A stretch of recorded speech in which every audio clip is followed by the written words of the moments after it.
Senator Ron Johnson of the great state of Wisconsin. How are you, my friend? Hello, Mark. Real good. How about yourself? Doing very well, sir. Listen, you know, Obama won't meet with McConnell. He's off fundraising in Pennsylvania. He's basically thrown down the gauntlet. Why don't you guys just go home and say, you know what, Mr. President, the basketball is in your court. When you're ready to deal, let us know. You tell us the system's going to collapse. Let's just get it over with so we can rebuild it. Because we're not going to destroy this country with a positive vote to do it. I mean, really, the ball's in his court. He won't do anything.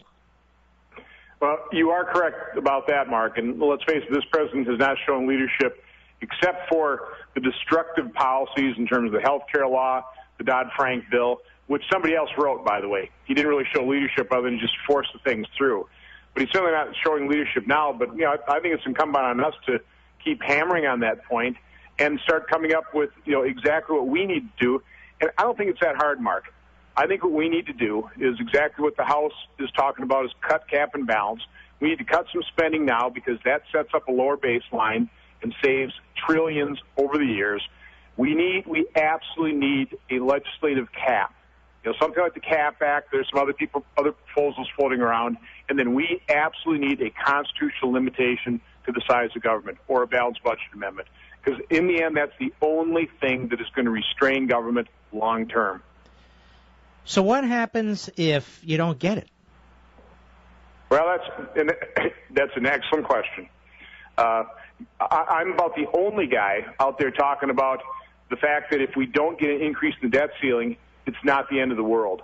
I've been talking about the debt ceiling budget. You know, one thing, Mark, in Washington, people don't really talk about real numbers very often. They talk about, you know, so many trillions of dollars cut from some fictional baseline. I put together a chart. I call it the debt ceiling budget. It shows, you know, what would happen if we didn't increase the debt ceiling. And what would happen is we'd have to live within our means. According to President Obama's own budget, that would be $2.6 trillion. And what this chart shows in relation, it puts it in context. 10 years ago, under President Clinton, when everything was coming up roses, we spent $1.8 trillion. So if we just had to live within our means, and again, this is what President Obama estimates next year, $2.6 trillion is $800 billion more than we spent just 10 years ago. It pays easily for all the interest on the debt, 100% of Social Security, and still leaves $1.6 trillion, which, again, go back to 1.8. It's only $200 billion less than we spent 10 years ago for all other essential services. Now, I'm not recommending that budget, but what I'm saying is it doesn't have to be a crisis if Secretary Geithner and President Obama would at least put in a contingency plan rather than scaring the market, scaring the American people, which is what they're doing. What you're saying to me is very, very important, and I just want to clarify this. So, in other words, he can prioritize what money he has available in terms of paying down the debt, making sure Social Security checks go out and so forth. But what he's going to do, if he can, I believe, is make people, as many people as possible, suffer.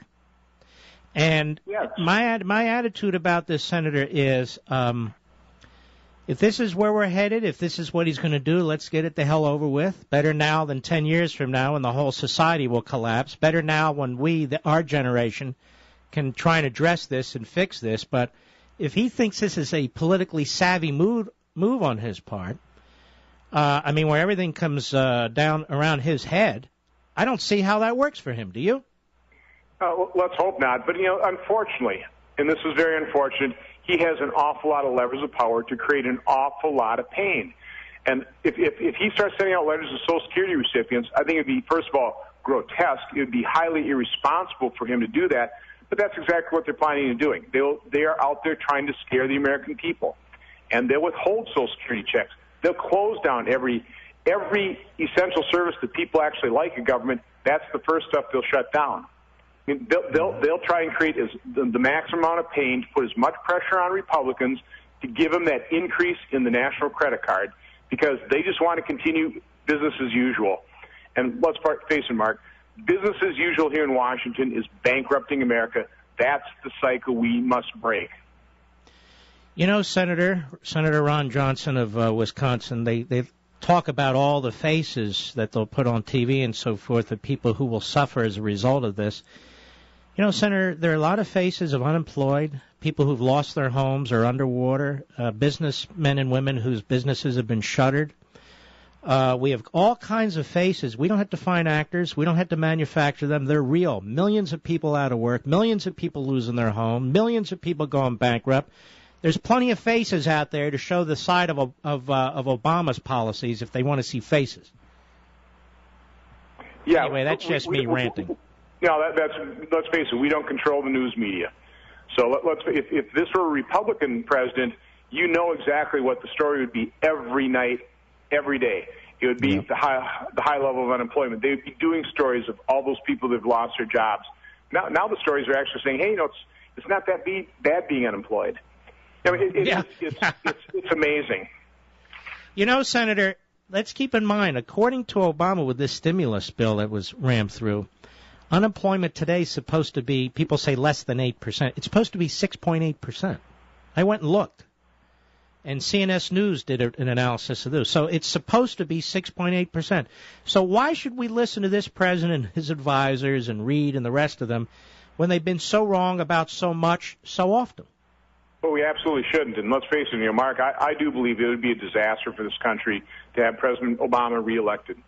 It would be awful. Let's face it, we have indebted our children and grandchildren, our great-grandchildren, to the tune of another $4 trillion in his failed attempt at Keynesian economics. It hasn't worked. They want to keep doing it. And now really what they're really trotting out is they're scaring seniors. That's the Tyrell playbook.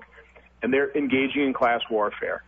And, again, I don't see how class warfare helps improve our economy, how that helps our economy grow. What class warfare does, it dispirits the producers of America. It dispirits entrepreneurs. It takes money out of their businesses and really out of the pockets of hardworking people that rely on those people for jobs. Now, Senator Johnson, the president has a very busy schedule tomorrow. We looked at it. He's first meeting's at 10 a.m., then he's got one at 10:45. He's got one at 4:45, and then he's going to Camp David. I thought you'd want to know that. It seems like he's very, very concerned, shoulder to the wheel. And then they're also in the media, they're reporting that he's getting ready for his third year in a row trip to Martha's Vineyard. So it doesn't sound like a guy who's very worked up about any of this. He's blowing off McConnell. He gave his screed, which was a spectacle yesterday. His spoke propagandist is out there saying, we have nothing to talk about because these Republicans with their maximum position, which is no taxes and, we can't talk to them. Of course, his position is a maximum position. We must have taxes. Mm-hmm. So I just don't see where this guy's going, to be honest with you. I don't think he's just taking it that seriously. I don't know why he even wants to be president. I mean, the primary job description of president is leader. He doesn't want to lead. He never does lead.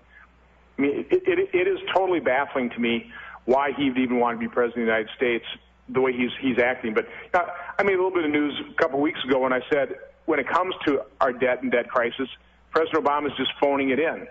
And what I was thinking about at that point, Mark, is I bought a business out of bankruptcy. And that's what we're facing in America. We're facing about America going bankrupt. I saw the owners of that business work their tails off trying to keep that business surviving. Then I saw my team of managers working their tails off, keeping the business afloat. It was successful. We did it. But then I watched President Obama, 76 rounds of golf. He's held 10 times the fundraisers at this point in his presidency as President Bush did. The guy really is just phoning it in, and it's unbelievable. And that's a word, Mark, I've used a lot in the past. I use it all the time. This is unbelievable. Well, he phoned it in when he was a state senator with all the I vote present votes. He phoned it in as a U.S. senator. The only thing he seems to really get excited about is campaigning and trashing Republicans because we have this. They're saying that this is ominous, that the system's going to collapse if we don't do anything, and then he's out messing around. Well, anyway, Senator, it's a great pleasure to have you back. Keep up the good work. We're keeping an eye on all this, and God bless you, my friend. Well, you keep up the good work too, Mark. Take care. All right, you too. Ron Johnson. We endorsed him. Terrific senator from the state of Wisconsin. I mean, solid as a rock.